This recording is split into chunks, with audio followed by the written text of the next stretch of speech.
Very good morning to all of you. स्वागत करता हूं आपका अपना यूट्यूब चैनल मैथ अड्डा सारण में। तो चलिए फिर मैं हाजिर हो गया एक नया सेशन लेके। देखिए ये सेशन सही में आप लोगों के लिए फास्ट रिवीजन का काम करेगा।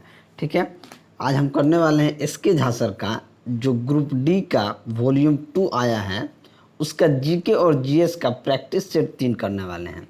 अगर आपने अभी तक प्रैक्टिस सेट 2 नहीं देखा है तो इसका प्लेलिस्ट मैंने बना दिया है। वो इस नाम से बनाया है GK plus GS SK Jha volume 2। इस नाम से GK plus GS SK Jha volume 2 के नाम से प्लेलिस्ट बना हुआ है, आप वहां से जाके देख सकते हैं। अगर आप हमारे चैनल पर नए हैं तो चैनल को सबसे पहले सब्सक्राइब कर लीजिए, साथ ही साथ बेल आइकन को दबा लीजिए ताकि हम कोई भी वीडियो अपलोड करें उसका नोटिफिकेशन आप तक पहुंचता रहे। तो चलिए बिना टाइम वेस्ट की क्लास को हम शुरू करते हैं। देखते हैं आज का पहला क्वेश्चन क्या है। पहला क्वेश्चन है कि कौटिल्य का अर्थशास्त्र हमें डैश प्रशासन के बारे में जानकारी देता है। देखिए कौटिल्य का जो अर्थशास्त्र है हमें मौर्य प्रशासन के बारे में जानकारी देता है। तो ऑप्शन डी क्या हो जाएगा, आपका सही आंसर हो जाएगा। ठीक है, अगर अर्थशास्त्र में 18 तीर्थ और 27 अध्यक्ष का उल्लेख किया गया है। ये राष्ट्रकूट राजवंश का संस्थापक दंती दुर्ग था, मौर्य जो था। ठीक है, चलिए अगला क्वेश्चन देखते हैं। प्लासी की लड़ाई में अंग्रेजों द्वारा किसकी पराजय हुई थी। तो प्लासी के युद्ध में सिराजुद्दौला जो था उसकी पराजय हुई थी। तो ऑप्शन सी क्या हो जाएगा, आपका सही आंसर हो जाएगा। और प्लासी की युद्ध की बात करें तो 23 जून 1757 ईस्वी को अंग्रेज के सेनापति रॉबर्ट क्लाइव एवं बंगाल के नवाब सिराजुद्दौला के बीच क्या हुआ था, ये प्लासी का युद्ध हुआ था। ठीक है, चलिए अगला क्वेश्चन देखते हैं कि ऋग्वेद संहिता का 9वां मंडल पूर्णतः किसको समर्पित है। तो ये किसको समर्पित है, तो ये आपको सोम देवता को समर्पित है। तो ऑप्शन डी क्या हो जाएगा, आपका सही आंसर हो जाएगा। देखिए अगर ऋग्वेद में अगर बात करें तो 10 मंडल होता है, 128 सूक्त होता है और 10,462 मंत्र हैं। ठीक है, ऐसा भी क्वेश्चन पूछा गया है कि ऋग्वेद में कितने मंडल हैं। रेलवे में पूछा गया क्वेश्चन है, ऋग्वेद में कितने मंडल होते हैं। तो 10 मंडल होते हैं। सूक्त कितने होते हैं, तो 128 होते हैं। मंत्र कितने होते हैं, तो 10,462 मंत्र होते हैं। ठीक है, ऋग्वेद के 9वें मंडल में सोम रस की प्रशंसा की गई है। ऋग्वेद के 9वें मंडल में क्या सोम देवता यानी कि सोम रस की प्रशंसा की गई है। ठीक है, इन्हें वैदिक युग का प्रथम क्या नाम है, युग का प्रथम देवता था। ठीक है, चलिए ऋग्वेद में के प्राय 250 सूक्तों में इंद्र का वर्णन है। ऋग्वेद के 250 सूक्तों में इंद्र का वर्णन है, ये भी आप जान लीजिए। चलिए अगला क्वेश्चन देखते हैं। अगला क्वेश्चन है कि संविधान सभा के डैश 1946 के अंतर्गत भारतीय संविधान का निर्माण हुआ था। तो भारतीय संविधान का निर्माण कैबिनेट मिशन प्लान 1946 के अंतर्गत भारतीय संविधान का निर्माण हुआ था। तो ऑप्शन सी क्या हो जाएगा, आपका सही आंसर हो जाएगा। 16 मई 1946 ईस्वी को कैबिनेट मिशन से प्रस्ताव प्रकाशित किया गया था। ठीक है, चलिए अगला क्वेश्चन देखते हैं कि संविधान सभा का अस्थाई अध्यक्ष किसे बनाया गया था। तो संविधान सभा का अस्थाई अध्यक्ष जो थे वो डॉक्टर राजेंद्र प्रसाद को बनाया गया था। तो ऑप्शन डी क्या हो जाएगा, आपका सही आंसर हो जाएगा। ठीक है, 11 दिसंबर 1946 को संविधान सभा के सदस्यों द्वारा डॉक्टर राजेंद्र प्रसाद को संविधान सभा के अस्थाई अध्यक्ष के रूप में क्या किया गया था, निर्वाचित किया गया था। उसके बाद 9 दिसंबर 1946 को सच्चिदानंद सिन्हा को संविधान सभा का अस्थाई अध्यक्ष निर्वाचित किया गया था।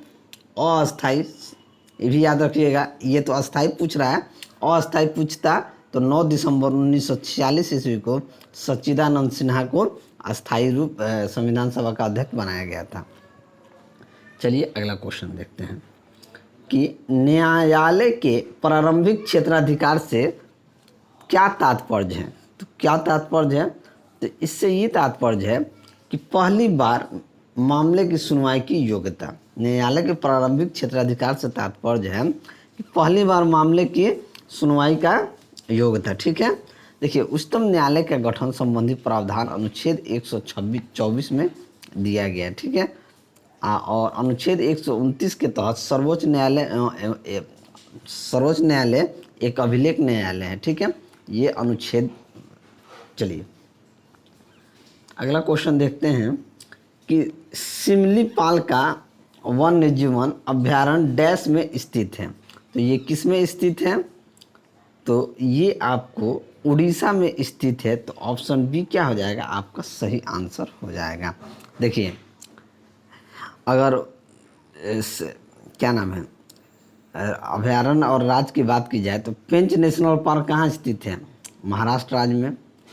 ठीक है, तंसा अभ्यारण्य महाराष्ट्र में है, चिल्का अभ्यारण्य उड़ीसा में है, और दुधवा नेशनल पार्क कहाँ है? उत्तर प्रदेश में है। दुधवा नेशनल पार्क, ये सारा प्रश्न पूछा गया है एनटीपीसी में, तो आने वाले दिनों में भी पूछा जा सकता है। नेक्स्ट, नीचे 4 स्थान दिए गए हैं जिनमें से 3 किसी प्रकार से आपस में संबंधित है और एक भिन्न है। भिन्न का चयन कीजिए। बिहू असम, भांगड़ा पंजाब, कथक उत्तर भारतीय, गरबा गुजरात। तो ये डांस दिया गया है। ठीक है, कि किसका नाच है? तो बिहू, भांगड़ा और गरबा लोक नृत्य है। बिहू, भांगड़ा और ये गरबा जो है, ये बिहू, भांगड़ा, गरबा ये क्या है? लोक नृत्य है। लेकिन कथक करी क्या है? कथक जो है ये शास्त्रीय नृत्य है। क्या है? शास्त्रीय नृत्य है। तो ऑप्शन बी क्या हो जाएगा? अलग हो जाएगा। तो ऑप्शन बी हमारा क्या हो जाएगा? सही आंसर हो जाएगा। चलिए नेक्स्ट, विक्टोरिया जलप्रपात किस नदी से संबंधित है? तो विक्टोरिया जो जलप्रपात है ये जैम्बेजी नदी से संबंधित है। तो ऑप्शन डी क्या हो जाएगा? आपका सही आंसर हो जाएगा। ठीक है, चलिए अगला क्वेश्चन देखते हैं कि 2 विशाल भूभाग को जोड़ने वाली भूमि की छोटी पट्टी क्या कहलाती है? तो छोटी पट्टी क्या कहलाती है? भूसंधि कहलाती है। तो ऑप्शन ए क्या हो जाएगा? आपका सही आंसर हो जाएगा। ठीक है, नेक्स्ट, न्यूनतम समर्थन मूल्य एमएसपी जिस शब्द के बारे में अक्सर समाचार में सुना जाता है निम्नलिखित में से किससे संबंधित है? तो ये आप सभी जानते हैं, कृषि। अभी रिसेंटली अभी हंगामा भी चल रहा है हमारे देश में, कृषि से संबंधित है। एमएसपी का जो न्यूनतम समर्थन मूल्य जो है कृषि एवं किसान कल्याण से संबंधित है। तो ऑप्शन सी क्या हो जाएगा? हमारा सही आंसर हो जाएगा। चलिए अगला क्वेश्चन देखते हैं हम। अगला क्वेश्चन है कि अंतर्राष्ट्रीय व्यापार में, थोड़ा सा इसको डाउन करने दीजिए, अंतर्राष्ट्रीय व्यापार में डंपिंग का अर्थ क्या है? तो डंपिंग का देखिए अर्थ, वास्तविक अर्थ क्या होता है? उत्पादन लागत से कम दाम पे माल का निर्यात करना। क्या होता है? उत्पादन दाम से लागत से कम दाम पर माल का निर्यात करना ही डंपिंग का अर्थ होता है। तो ऑप्शन ए क्या हो जाएगा? आपका सही आंसर हो जाएगा। चलिए अगला क्वेश्चन देखते हैं। न्यूटन पर मीटर स्क्वायर के अंतर्राष्ट्रीय एसआई इकाई क्या है? तो इसकी एसआई इकाई क्या है? दाब। तो ऑप्शन डी क्या हो जाएगा? आपका सही आंसर हो जाएगा, क्योंकि दाब का एसआई मीटर क्या होता है? न्यूटन पर मीटर स्क्वायर। ठीक है, चलिए अगला क्वेश्चन देखते हैं। एक मजदूर भूमि से 10 किलोग्राम का सामान लेता है और भूमि से 1.1 मीटर ऊपर अपने सिर पर रखता है। उसके द्वारा सामान पर किए गए काम की गणना कीजिए। यानी कि काम क्या हो जाएगा? W बराबर क्या हो जाएगा? mgh। m कितना है? 10 किलो है। g का मान कितना होता है? 10। हाइट कितना उठाया? 1.1। 10 दूनी 100 यानी कि 110 जूल। कितना उसके द्वारा काम किया गया? 110 जूल। तो डी आपका क्या हो जाएगा? सही आंसर हो जाएगा। चलिए अगला क्वेश्चन देखते हैं। निम्नलिखित में से कौन सा कथन गलत है? गलत कथन हमको बताना है कि गलत कथन कौन सा है। जब एक बस अचानक रुकती है तो बस में बैठे एक यात्री को पीछे की ओर एक झटका लगता है। ये तो गलत है। जब भी बस रुकेगी तो आदमी आगे की तरफ, जब बस अचानक रुकेगी तो बस में बैठे आदमी पीछे की ओर झटका नहीं, आगे की ओर झटका महसूस करेंगे। ठीक है, तो गलत क्या है, यही गलत है। तो ऑप्शन ए क्या हो जाएगा, आपका सही आंसर हो जाएगा। आगे भी पढ़ लेंगे हम। एक व्यक्ति चलती बस से कूदता है तो वह गिर जाता है, बिल्कुल गिरेगा। जब एक घूर्णन करता हुआ एक पंखा बंद होता है तो ये कुछ समय तक घूमता रहता है, बिल्कुल घूमता रहता है। जब एक बस अचानक रुकती है तो बस में बैठे एक यात्री को आगे की ओर एक झटका लगता है, बिल्कुल आगे की ओर झटका लगेगा। ठीक है, चलिए नेक्स्ट। अपस्रव या इंफ्रासोनिक तरंगों की आवृत्ति कितनी होती है? तो इसकी कितनी होती है, 20 हर्ट्ज से क्या होता है, लेस देन 20 हर्ट्ज होता है, यानी कि 20 हर्ट्ज से कम होता है। तो ऑप्शन सी क्या हो जाएगा, आपका सही आंसर हो जाएगा। देखिए 20 हर्ट्ज से नीचे वाले आवर्ती ध्वनि तरंगों को हमारे कान नहीं सुन पाते हैं। 20 हर्ट्ज से कम होगा ना तो हमारे कान को नहीं सुनाई देगा। ठीक है, क्योंकि 20 हर्ट्ज से 20 किलो हर्ट्ज के बीच की आवृत्ति वाली ध्वनि समान मानव जो है वो सुन पाता है। ठीक है, चलिए अगला क्वेश्चन देखते हैं कि जिस तापमान पर तरल अपनी तरल अवस्था से ठोस अवस्था में परिवर्तित होता है उसे डैश कहा जाता है, उसे हिमांक बिंदु कहा जाता है। तो ऑप्शन बी क्या हो जाएगा, आपका सही आंसर हो जाएगा। ठीक है, देखिए गलनांक और हिमांक क्या होते हैं, बराबर होते हैं। क्या होते हैं, बराबर होते हैं। जो पदार्थ ठोस से द्रव में बदलने पर सिकुड़ते हैं जैसे बर्फ, उनका गलनांक क्या होता है, दाब बढ़ाने पर घटता है। ठीक है, और जो पदार्थ ठोस से द्रव में बदलने पर फैलते हैं उनका गलनांक क्या होता है, दाब बढ़ाने पर बढ़ता है। ठीक है, गलनांक और हिमांक प्रायः बराबर होते हैं। ठीक है, चलिए अगला क्वेश्चन देखते हैं कि निम्नलिखित में से क्या गुरुत्वाकर्षण के सार्वत्रिक नियम से संबंधित नहीं है। नहीं है कह रहा, वह बल जो हमें पृथ्वी से बांधता है, ये तो है। पृथ्वी के चारों ओर चंद्रमा की गति, ये भी है। चंद्रमा और सूर्य के कारण ज्वार से संबंधित नहीं है। चंद्रमा के चारों ओर पृथ्वी की गति, तो पिंड देखिए क्या होता है, पिंडों के बीच में कार्य करने वाले पारस्परिक जो आकर्षण को, गुरुत्वाकर्षण तथा उससे उत्पन्न बल को हम लोग क्या कहते हैं, गुरुत्वाकर्षण बल कहते हैं। गुरुत्वाकर्षण बल के कारण हम पृथ्वी से बंधे हैं। ठीक है, और गुरुत्वाकर्षण बल के कारण ही पृथ्वी के चारों ओर चंद्रमा गति करता है। लेकिन चंद्रमा और सूर्य के गुरुत्वाकर्षण के कारण ही समुद्र में ज्वार आता है। लेकिन चंद्रमा के चारों ओर पृथ्वी गति करता है, ये आपका ऑप्शन नहीं है। तो ऑप्शन डी क्या हो जाएगा, आपका सही आंसर हो जाएगा। चलिए अगला क्वेश्चन देखते हैं कि एक टैंक को एक समान क्षैतिज त्वरण से एक द्रव आंशिक रूप से भरा गया है। निम्नलिखित में से एक टैंक में द्रव की सतह के लिए कौन सा कथन सत्य है? कौन सा कथन सत्य है हमसे पूछा जा रहा है। एक टैंक को एक समान क्षैतिज त्वरण से एक द्रव आंशिक रूप से भरा जाता है। मान लीजिए इसमें द्रव भर गया है, ठीक है, इसमें भरा गया है, तो द्रव की सतह की गति की दिशा में गिरती है और टैंक के पीछे की ओर क्या करेगी, उठेगा। इसे मान लीजिए ऐसे अगर हिलता है तो ये भी, इसमें भी थोड़ा सा ये होगा। इसमें क्या होता है, ऐसा द्रव में कार्यरत क्या होता है, छद्म बल, यानी कि स्यूडो फोर्स के कारण ये क्या होगा, गति करेगा तो हिलेगा। तो द्रव की सतह गति की दिशा में गिरता है और टैंक के पीछे की ओर उठता है। क्या करेगा, पीछे की ओर उठेगा। तो ऑप्शन ए ही आपका क्या हो जाएगा, सही आंसर हो जाएगा। चलिए, डॉक्टरों द्वारा ठोस वस्तुओं को भेदने हेतु एवं हवाई अड्डों में किस तरंग का प्रयोग किया जाता है? तो ये एक्सरे का प्रयोग किया जाता है। तो ऑप्शन बी क्या हो जाएगा, आपका सही आंसर हो जाएगा। एक्सरे का तरंग दैर्ध्य का जो ये होता है 10⁻10 मीटर से लेके 10⁻⁻8 मीटर तक इसकी आवृत्ति होती है, तरंग दैर्ध्य होता है इसका। अगर आवृत्ति की बात करें तो आवृत्ति 10⁻18 हर्ट्ज से लेके 10⁻16 हर्ट्ज तक इसकी आवृत्ति होती है। ठीक है, इसकी खोज रोंटगन ने 1895 ईस्वी में किया था। चलिए अगला क्वेश्चन कि एक उत्तल दर्पण जिसकी फोकल लंबाई f है को एक द्रव म्यू बराबर 4/3 में डुबोया जाता है, तो द्रव में दर्पण की फोकस लंबाई क्या होगी? दर्पण की लेंस की क्षमता इज डायरेक्टली प्रोपोर्शनल टू किसका होता है, 1 फोकस दूरी के।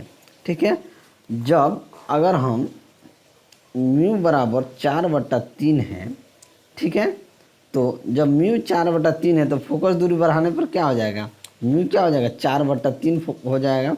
तो ऑप्शन बी क्या हो जाएगा आपका सही आंसर हो जाएगा।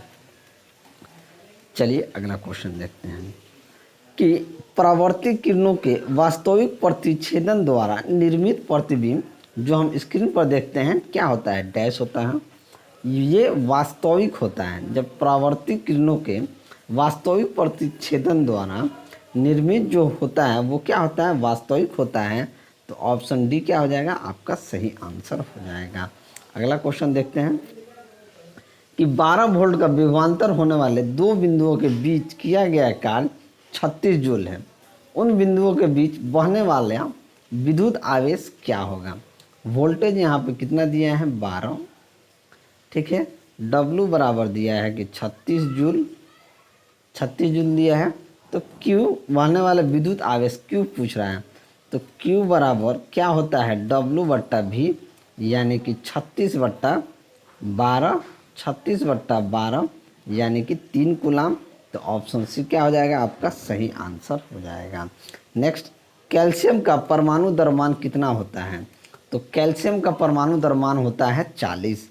तो ऑप्शन डी क्या हो जाएगा आपका सही आंसर हो जाएगा। ठीक है, चलिए अगला क्वेश्चन देखते हैं।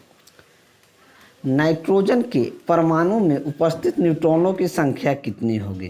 तो नाइट्रोजन के परमाणु में उपस्थित न्यूट्रॉनों की संख्या कितनी होगी, 7 होगी। तो ऑप्शन सी क्या हो जाएगा आपका सही आंसर हो जाएगा, क्योंकि N 7 14। ठीक है, यहाँ अगर देखेंगे तो परमाणु संख्या 7 होता है और परमाणु भार कितना हो जाएगा 14 हो जाएगा। परमाणु संख्या बराबर प्रोटॉन बराबर इलेक्ट्रॉन, बात समझ गए। परमाणु संख्या बराबर प्रोटॉन बराबर इलेक्ट्रॉन, ये सब बराबर होते हैं, जिसे हम जेड से जेड बराबर क्या करते हैं P बराबर E यानी कि 7। ये क्या हो जाएगा 7 हो जाएगा। यहाँ E अगर देखेंगे तो A 14, तो A बराबर क्या होता है P + N। तो यहाँ से N का मान क्या आ जाएगा 14 - 7 यानी कि 7। ठीक है, चलिए अगला क्वेश्चन देखते हैं कि डैश की रासायनिक विशेषताएं एक समान होती है परंतु परमाणु द्रव्यमान भिन्न होती हैं। परमाणु द्रव्यमान क्या होती है भिन्न होती हैं। तो समस्थानिक जो होता है, समस्थानिक की रासायनिक विशेषताएं एक समान होती हैं परंतु परमाणु द्रव्यमान भिन्न होता है। तो ऑप्शन बी क्या हो जाएगा आपका सही आंसर हो जाएगा। ठीक है, नेक्स्ट, निम्न में से कौन विसरित नहीं होगा। विसरित नहीं होगा तो अगरबत्ती की धुआं, इत्र की वास धुआं, ये सब विसरित हो जाते हैं। मेथी की पाउडर विसरित नहीं होगा। तो ऑप्शन डी क्या हो जाएगा आपका सही आंसर हो जाएगा। चलिए अगला क्वेश्चन देखते हैं, इसको थोड़ा सा छोटा करना पड़ेगा। नेक्स्ट, निम्नलिखित में से कौन सा कथन सही गलत नहीं है। सही नहीं है गलत नहीं है ये। ठीक है, अब देखिए, एक अम्ल जो पूरी तरह से आयनों में आयनीकृत हो जाता है वह H+ आयन का बड़ी मात्रा में उत्पादन करता है। उदाहरण के लिए HCl, H2SO4 और HNO3। बी, एक अम्ल जो आंशिक रूप से जल में आयनित हो जाता है वह H+ आयनों का कम मात्रा में उत्पादन करता है। उदाहरण के लिए CH3, COOH, H2CO3, H2SO3। तो देखिए, कथन 1 और बी दोनों सही हैं। कथन ए भी सही है और कथन बी भी सही है। तो क्या हो जाएगा ऑप्शन बी आपका सही आंसर हो जाएगा कि ए और बी दोनों सही हैं। चलिए अगला क्वेश्चन देखते हैं। अगला क्वेश्चन है कि जंतु कोशिका में वृक्क को यांत्रिक समर्थन प्रदान करने के लिए डैश इपिथीलियम इसकी आंतरिक परत निर्माण करता है। तो ये जो निर्माण करता है आयतफलकी यानी क्यूबॉइड निर्माण करता है। तो ऑप्शन ए क्या हो जाएगा आपका सही आंसर हो जाएगा। ठीक है, जंतु के शरीर को ढकने या बाह्य रक्षा प्रदान करने वाले ऊतक को उपकला या इपिथीलियम ऊतक कहते हैं। ठीक है, चलिए नेक्स्ट,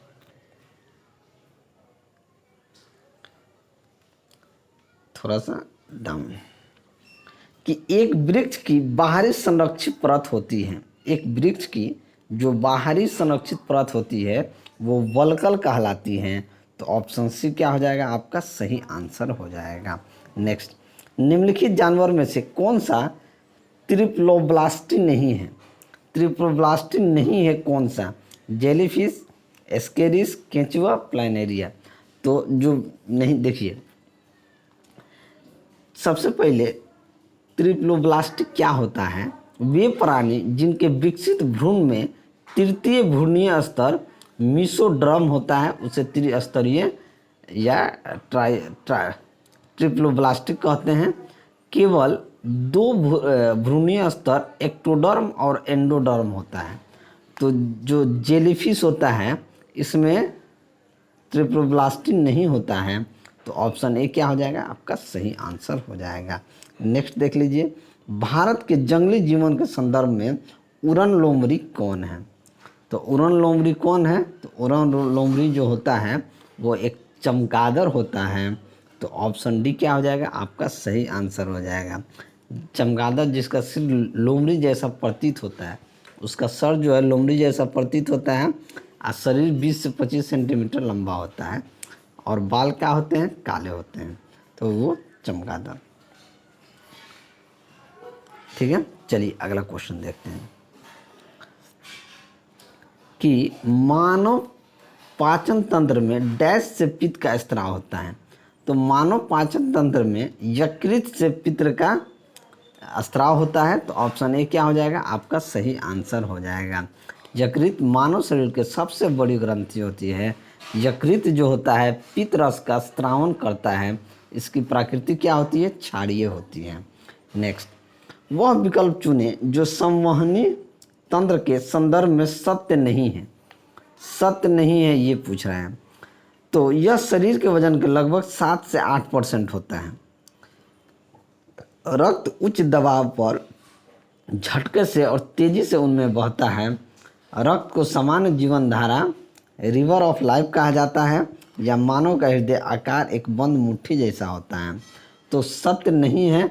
तो रक्त उच्च दबाव पर झटके से और तेजी से उनमें बहता है, ये सही नहीं है। तो ऑप्शन बी क्या हो जाएगा? आपका सही आंसर हो जाएगा। मानव हृदय की जो उत्पत्ति होती है वो मीसोड्रम से होती है। इसका आकार एक बंद मुट्ठी जैसा ही होता है। ठीक है, और संवहनी तंत्र शरीर के वजन से लगभग 7 से 8% होता है। ठीक है, चलिए नेक्स्ट, ईसीजी से शरीर के किस अंग की जांच की जाती है? तो ईसीजी से शरीर के हृदय की जांच होती है। तो ऑप्शन ए क्या हो जाएगा? आपका सही आंसर हो जाएगा। ठीक है, और मस्तिष्क की जांच ईईजी से होती है। ईईजी से होती है। ठीक है, किससे होती है? ईईजी से होती है। चलिए अगला क्वेश्चन कि थोड़ा सा डाउन करना होगा कि धारीदार पेशियां डैश होती हैं। धारीदार पेशियां जो होती हैं वो बहुनाभिक होती हैं। तो ऑप्शन सी क्या हो जाएगा? आपका सही आंसर हो जाएगा। लाइकेन प्लांट डैश डिवीजन से संबंधित होता है। तो लाइकेन प्लांट जो होता है थैलोफाइटा डिवीजन से संबंधित होता है। तो ऑप्शन बी क्या हो जाएगा? आपका सही आंसर हो जाएगा। चलिए अगला क्वेश्चन देखते हैं कि प्रवासी भारतीय दिवस कब मनाया गया था? तो प्रवासी भारतीय दिवस 9 जनवरी को मनाया गया था। तो ऑप्शन बी क्या हो जाएगा? सही आंसर हो जाएगा। नेक्स्ट, अंतर्राष्ट्रीय अखंड सम्मेलन एडुकॉन 2020 का वर्चुअल शुभारंभ किसने किया था? तो इसका शुभारंभ रमेश पोखरियाल किए थे। तो ऑप्शन ए क्या हो जाएगा? आपका सही आंसर हो जाएगा। रमेश पोखरियाल सेंट्रल यानी केंद्रीय शिक्षा मंत्री थे। हैं, चलिए नेक्स्ट, AIFF का पहला उप महासचिव किसे नियुक्त किया गया है? तो AIFF का पहला जो सचिव नियुक्त किया गया है ये अभिषेक यादव को किया गया है। तो ऑप्शन सी क्या हो जाएगा? आपका सही आंसर हो जाएगा। सतर्क नागरिक मोबाइल ऐप किस राज्य द्वारा लॉन्च किया गया है? तो ये जम्मू एंड कश्मीर द्वारा लॉन्च किया गया है। तो ऑप्शन बी क्या हो जाएगा? आपका सही आंसर हो जाएगा। जम्मू के कश्मीर के उपराज्यपाल मनोज सिन्हा जी ने जम्मू एंड कश्मीर में एंटी करप्शन ब्यूरो के मोबाइल ऐप सतर्क नागरिक और विभागीय सतर्कता अधिकारी पोर्टल को लॉन्च किया है। ठीक है, चलिए अगला क्वेश्चन, दुनिया के सबसे अमीर व्यक्ति कौन बने हैं? तो दुनिया के सबसे अमीर व्यक्ति टेस्ला के CEO एलन मस्क बने हैं। ठीक है, तो ऑप्शन डी क्या हो जाएगा? आपका सही आंसर हो जाएगा। उनकी कुल संपत्ति जो है वो 188.5 बिलियन डॉलर बताया गया है। ठीक है, चलिए अगला क्वेश्चन देखते हैं। किस बैंक ने सेना के जवानों के लिए शॉर्ट सैलरी अकाउंट लॉन्च किया है? किसने लॉन्च किया है? तो ये बंधन बैंक ने किया है। तो ऑप्शन ए क्या हो जाएगा? आपका सही आंसर हो जाएगा। और विश्व हिंदी दिवस कब मनाते हैं? तो विश्व हिंदी दिवस 10 जनवरी को मनाया जाता है। ठीक है, तो ऑप्शन सी क्या हो जाएगा? आपका सही आंसर हो जाएगा। और ये अंतिम क्वेश्चन देखते हैं कि जो बाइडेन ने कितने भारतीय अमेरिकियों को अमेरिका की राष्ट्रीय सुरक्षा परिषद में शामिल करने का ऐलान किया है? तो ये दो। ठीक है, तो ऑप्शन बी क्या हो जाएगा? सही आंसर हो जाएगा। अमेरिका के नवनिर्वाचित राष्ट्रपति जो बाइडेन ने भारतीय मूल के अमेरिकी सुमोना गुहा ने दक्षिण एशिया का वरिष्ठ निदेशक और तरुण छाबरा को प्रौद्योगिकी और राष्ट्रीय सुरक्षा का वरिष्ठ निर्देशक नामित किया है। ठीक है, तो ऑप्शन बी क्या हो जाएगा? आपका सही आंसर हो जाएगा। तो चलिए, अगर मेरा वीडियो आपको अच्छा लगा हो तो वीडियो को लाइक करें, दोस्तों में शेयर करें। अगर आप हमारे चैनल पर नए हैं तो चैनल को सब्सक्राइब करें। मैं ऐसे ही वीडियो लेके आपके सामने हाजिर होता रहूँगा। चलिए मिलते हैं अगले वीडियो में, तब तक के लिए जय हिंद।